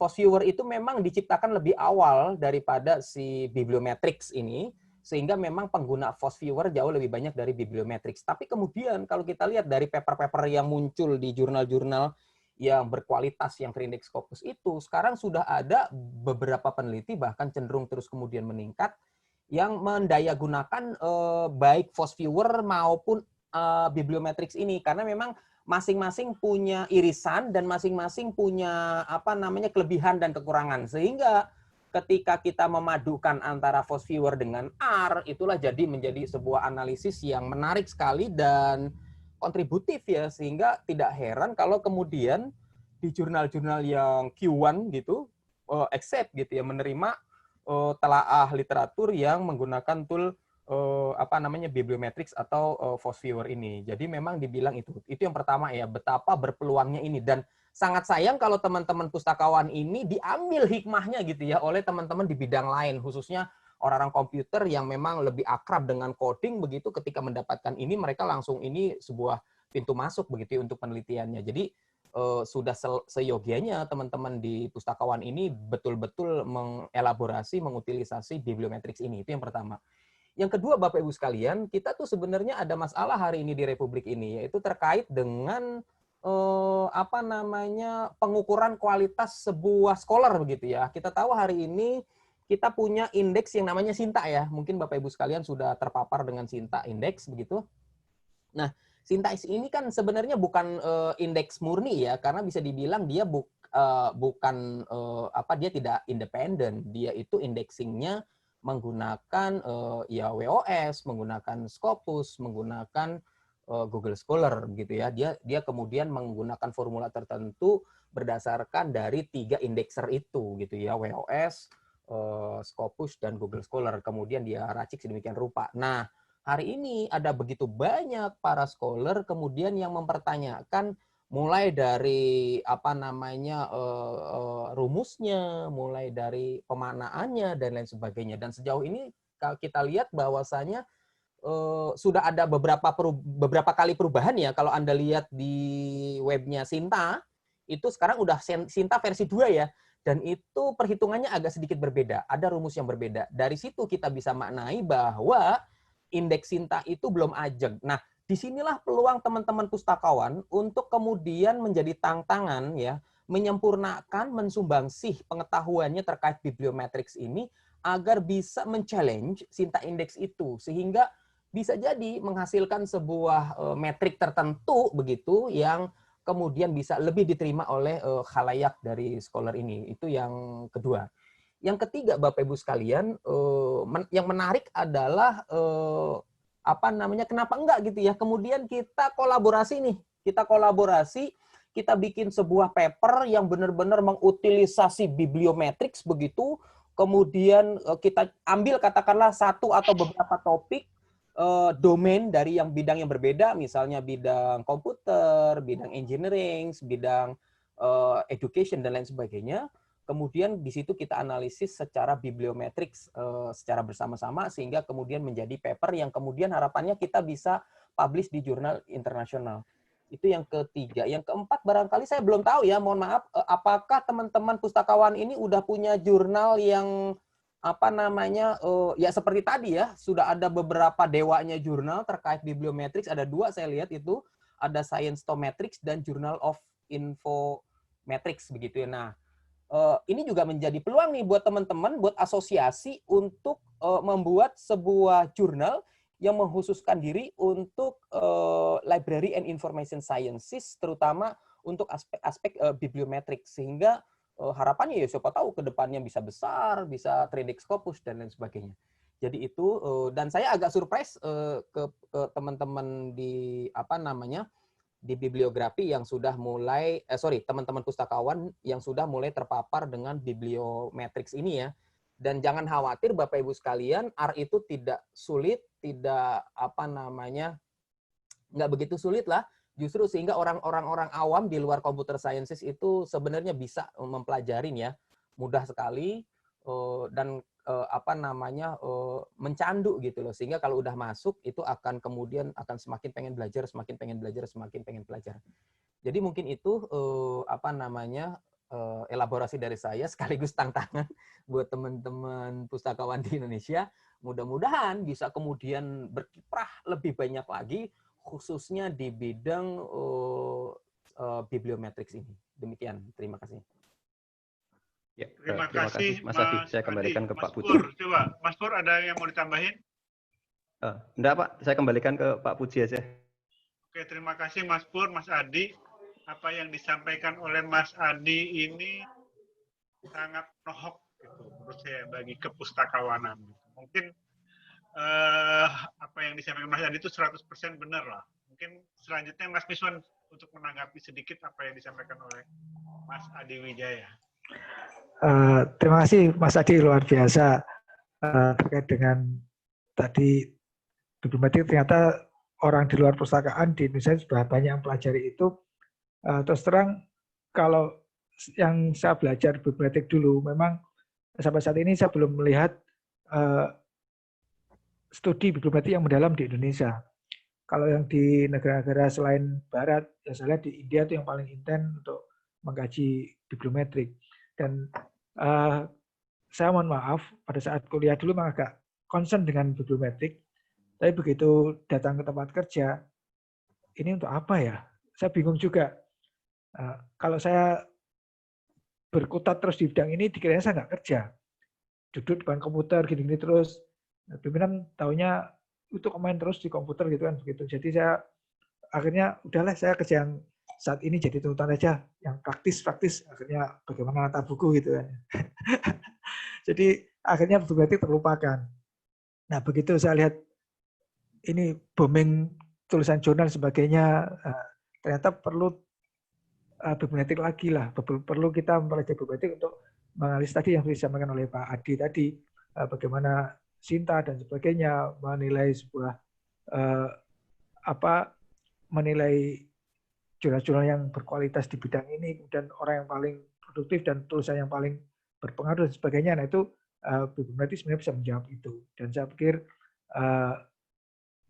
nampaknya teman-teman yang membuka jurusan perpustakaan, seperti Mas Puji, ada Bu Mariam, Bu Retno di Jogja, kawan-kawan di UIN Jogja dan sebagainya, mungkin bisa dimulai untuk mengajarkan bibliometrik ini di S1 gitu ya.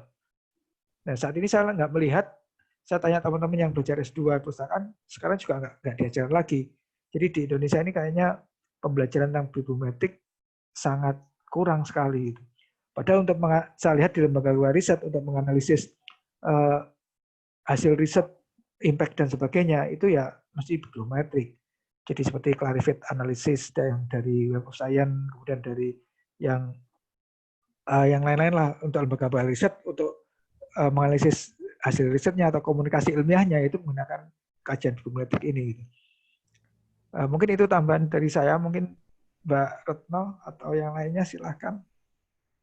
Silakan Bapak Ibu sekalian, ini waktunya sebenarnya sudah lewat dari yang kita jadwalkan.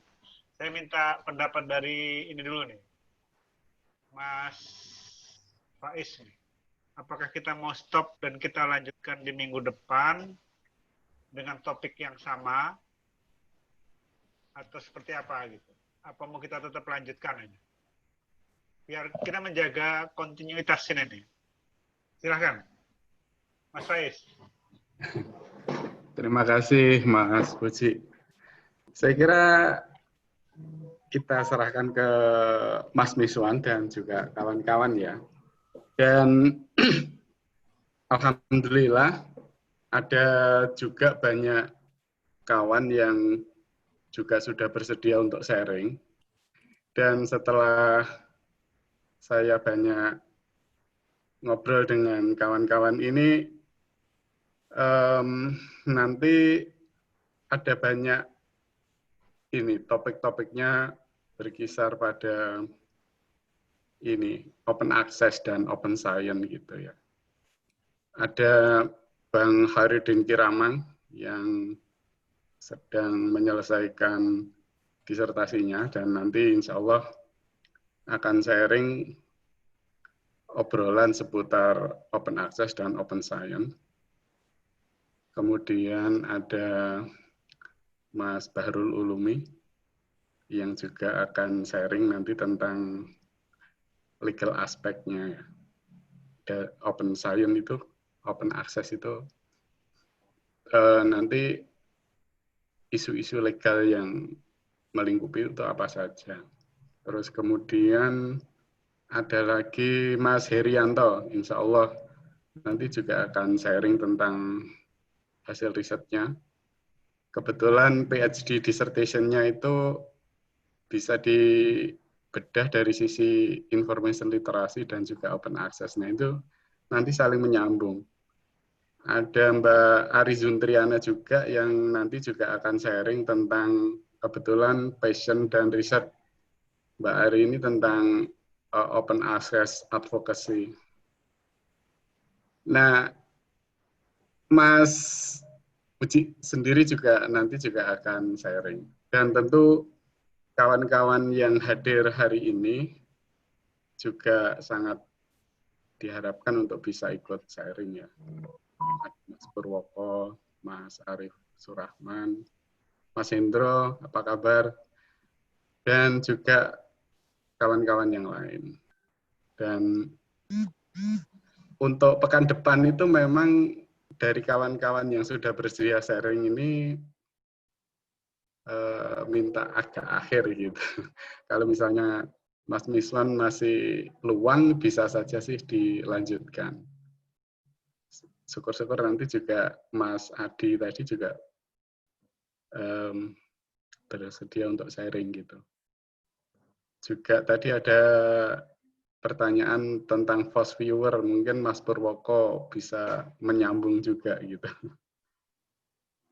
Nah ini saya kira topik-topik ini saling berkaitan ya dan saling sinergis. Apalagi kalau dihubungkan juga dengan gerakan open access dan open science itu. Saya kira ya kita rebut bersama aja Mas Puji. Ini kan forum kita bersama. Oke, jadi kalau menurut saya sih minggu depan kita lanjutkan lagi pembicaraan tentang bibliometrik ini dalam sesi praktis atau kemudian nanti sharing dari Mas siapa tadi? Adi Nugroho ya? Wijaya. Ya, Adi Wijaya, maaf. Wijaya, kalau berkenan misalnya minggu depan juga bisa sharing, kemudian nanti dari teman-teman yang lain juga mungkin akan mencoba menginstal dan mengimplementasikan sehingga kita ada diskusi implementasinya susahnya di mana, nanti kita lebih banyak diskusi di minggu depan. Gimana Pak Miswan? Ya Bu Vivit. Pak Moderator, mohon Monggo, izin. monggo.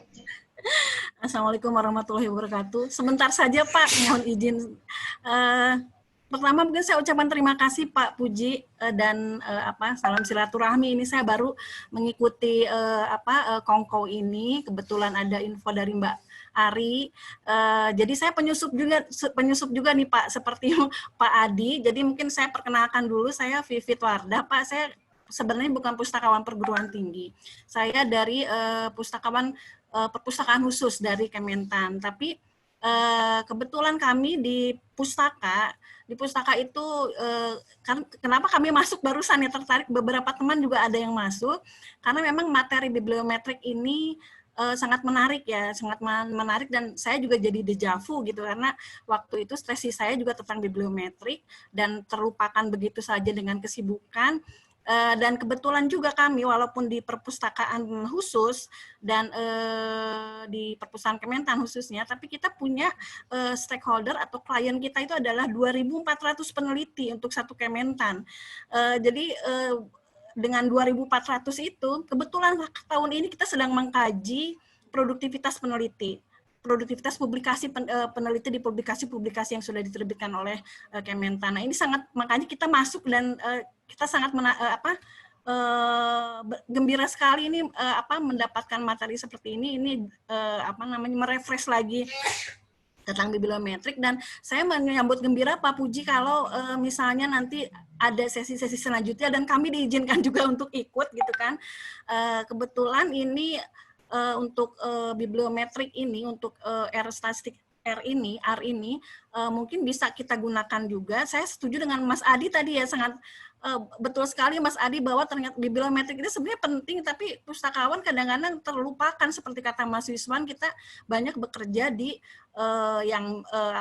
untuk scholar ini terlupakan karena banyak pekerjaan-pekerjaan pustakawan lain yang sudah menunggu begitu. Jadi kalau di depan komputer, karena ini ngapain aja sih, memang betul kata Pak Miswan tadi Pak. Jadi bibliometrik terlupakan. Jadi saya menyambut gembira sekali kalau memang untuk kelanjutan dari ini, karena tadi ada beberapa hal teknis yang juga saya ingin diskusikan, tapi karena sudah ini mungkin kalau memang ada untuk pertemuan kongko selanjutnya, saya kalau diizinkan kami juga ingin terus mengikuti sekaligus untuk memperpanjang silaturahmi juga Pak Puji, karena memang kami juga punya 2.400 sekian peneliti yang harus kita layani juga klien kita. Mungkin itu aja yang untuk nanti. Saya tadi sudah sebelum 7:30 saya sudah download R-nya, dan tapi karena tadi mungkin secara teknis belum, walaupun kita sudah seperti Mbak Haria di sini ada yang ikut juga ya. Jadi memang bibliometrik ini sangat menarik. Saya juga setuju dengan Mas Adi tadi ya. Jadi ini sebenarnya ranah pustakawan banget gitu loh, ranah pustakawan banget. Hanya memang kelemahannya, pustakawan-pustakawan itu yang lemah di matematik itu juga malas duluan gitu loh Pak. Jadi udah lihat rumusnya aja udah malas. Nah dengan adanya aplikasi R ini berarti kan memudahkan mereka begitu. Jadi menurut saya ini suatu yang positif dan bisa diteruskan untuk kelanjutannya, untuk implementasinya. Pak Miswan dan teman-teman semua. Demikian Pak. Terima kasih atas kesempatannya Pak Puji.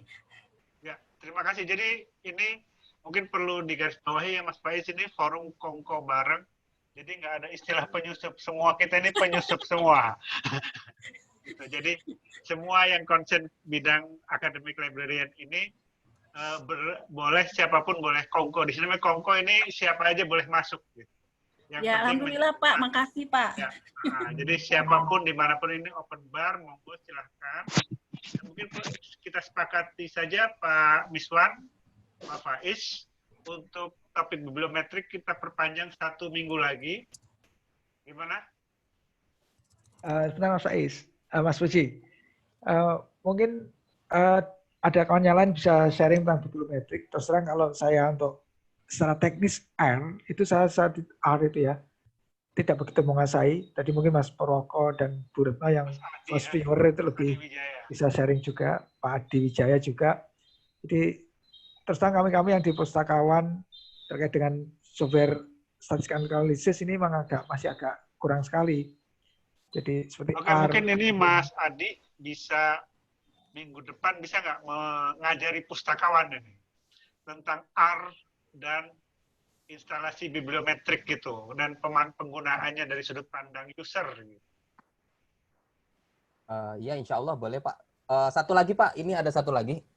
Saya tadi agak terenyuh dan ini saya masih galau ini terkait kondisi ini ya, bahwasanya ternyata ada banyak sekali para peneliti, para ilmuwan, para scholar yang belum bisa menyentuh Scopus gitu ya, karena nggak berlangganan kampusnya ya. Dan memang mahal sekali. Dan beruntung kami di UGM itu berlangganan. Jadi kalau mau download bibliometricsnya under Scopus itu mudah sekali, tinggal klik-klik selesai. Nah, oleh karena itu, kemudian kan PR kita kan untuk bibliometric analysis ini bukan cuma ngolahnya, tapi juga bagaimana dapetin datanya. Kan gitu. Data acquisition itu menjadi major issue hari ini. Karena tidak semua dosen, tidak semua Civitas Akademika, tidak semua faculty members itu kampusnya berlangganan Scopus gitu ya. Hanya kampus-kampus yang gajah-gajah itu yang berlangganan Scopus. Dan bersyukur saya itu sama Pak Purwoko nih, nanti nih Pak Purwoko punya utang berarti nih. Karena gini Bapak Ibu sekalian, bibliometricsnya itu kan mereka itu di versi 3 ini berjanji bisa mendownload metadata under Scopus melalui API connection begitu ya. Tapi ternyata kalau kita lihat belum, yang ada baru PubMed sama Cochrane. Kita tahu bahwa PubMed dan Cochrane itu health sciences and medical sciences. Jadi kalau untuk orang-orang education, computer science, engineering, social science dan seterusnya akan nggak bisa percuma PubMed nggak berguna gitu ya. Nah, oleh karena itu yang general database atau general indexer itu kan Scopus karena dia kan semua domain keilmuan, semua rumpun ilmu ada di sana, atau WOS, dan WOS lebih mahal. UGM juga nggak ngelanggan WOS. Jadi Scopus aja cukup lah, karena di situ udah sangat berkualitas paper-papernya. Nah, oleh karena itu, begini Bapak-Ibu sekalian, untuk data acquisition, ya, itu Scopus itu mengeluarkan atau menawarkan sebuah API, Application Programming Interface, sehingga kita bisa mendownload metadata yang ada di Scopus itu. Dan salah satu komponen dalam metadata yang begitu vital untuk bibliometrics analysis ini adalah abstrak dan keywords, ya kan? Abstrak dan keywords.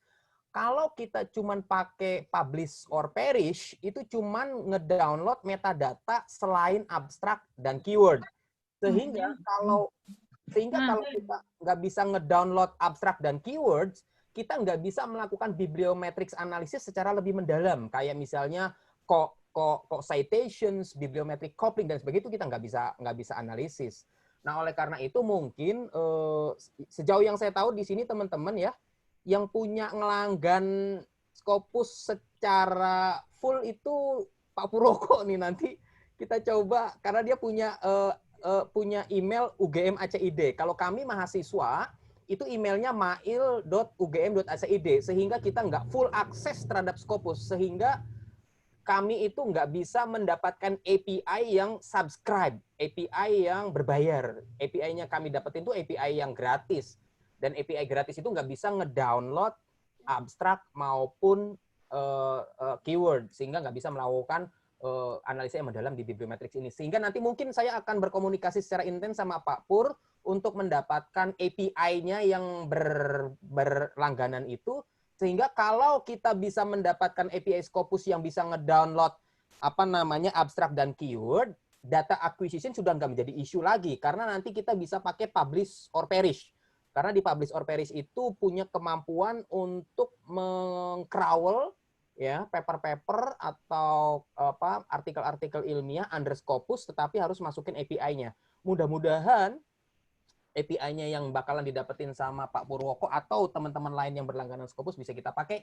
Nanti kita bisa pakai secara bersama lah ya, karena sayang lah UGM udah bayar mahal-mahal, itu juga duit negara berarti duit rakyat berarti duit kita semua, duit Bapak Ibu sekalian. Jadi sayang kalau cuman orang UGM doang yang pakai. Jadi memang harus sebagian besar rakyat Indonesia ini harus mendapatkan manfaat sebesar-besarnya dari berlangganan Scopus. Demikian. Terima kasih Mas Adi.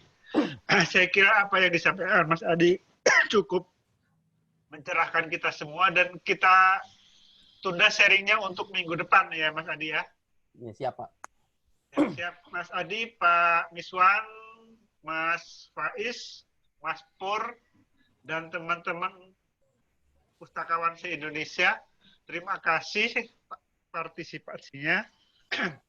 Saya ngopinya udah mau habis ini kan, jadi nempel di tenggorokan ya. Jadi terima kasih. Apa yang mungkin perlu digarisbawahi malam ini bahwa bibliometrik menurut saya adalah kunci bagi peneliti kunci utama bagi peneliti untuk melakukan kajian literatur dalam subjek tertentu, dan sangat membantu mempermudah peneliti untuk melakukan itu. Terima kasih sharingnya Pak Miswan, terima kasih Mas Faiz. Sampai ketemu minggu depan dengan topik yang masih sama, dan nanti kita susun lagi di offline siapa saja yang bisa berbagi di minggu depan. Mungkin minggu depan itu lebih sharingnya bukan searah gitu. Mungkin ada beberapa sumber yang bisa saling berbagi. Mungkin mulai malam ini ada yang mau mencoba-coba oprek-oprek, kemudian sharing pengalamannya. Terima kasih Bapak Ibu sekalian, waktu kita sudah lewat 19 menit, dan semoga kita ke depannya bisa lebih disiplin, dan nggak bosan forum Kongko ini bisa berlanjut sampai waktu yang cukup lama.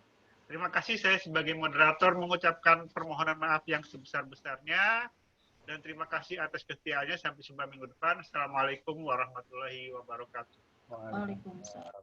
Dan Mas Iswan, sebelum terlupa, mohon PowerPoint tadi di-share ke grup sini aja dulu, ke chat grup dulu, supaya rekan-rekan bisa mendapatkan filenya. Maaf untuk PowerPoint-nya itu sangat sederhana sekali, maaf saya untuk sharing itu kok hanya itu aja kok. Oke. Terima kasih. Nanti aja mungkin coba nanti kalau bisa saya ini dulu saya perwak lagi, insya Allah minggu depan mungkin ya. Oke, terima kasih ya Bapak Ibu sekalian. Sekali lagi terima kasih ya. Udah ditutup tadi.